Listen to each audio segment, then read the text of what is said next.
In this video, we are going to try to add a minute to a date and time. To do so, we're going to use three variables, one to identify the date and time start, one to identify the date and time end, and obviously the minutes to add to that first one, that the date and time start. So here I'm going to set the minutes to add at 90 minutes. I'm going to identify here the date and time start. So to do this, I'm using the DateSerial first.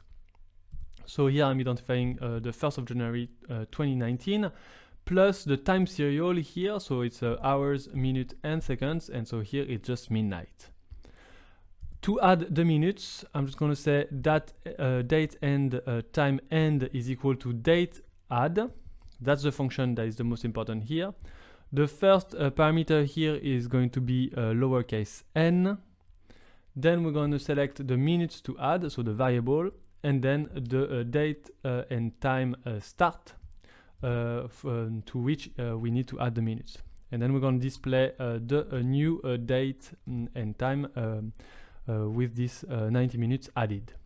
So if I launch it right now, what we see is the new time is 1st of January 2019, 1:30 a.m., which is correct, obviously, because we started from midnight. Now, if I start from, let's say, 10, and I add an hour and 30 minutes, it is logical, we are arriving at 11:30, which is correct. So as you can see, it's quite easy to actually afterwards modify your start date and time to be able to do this. Now I'm just going to replace 90 by 60, and as we can see also this is adjusted.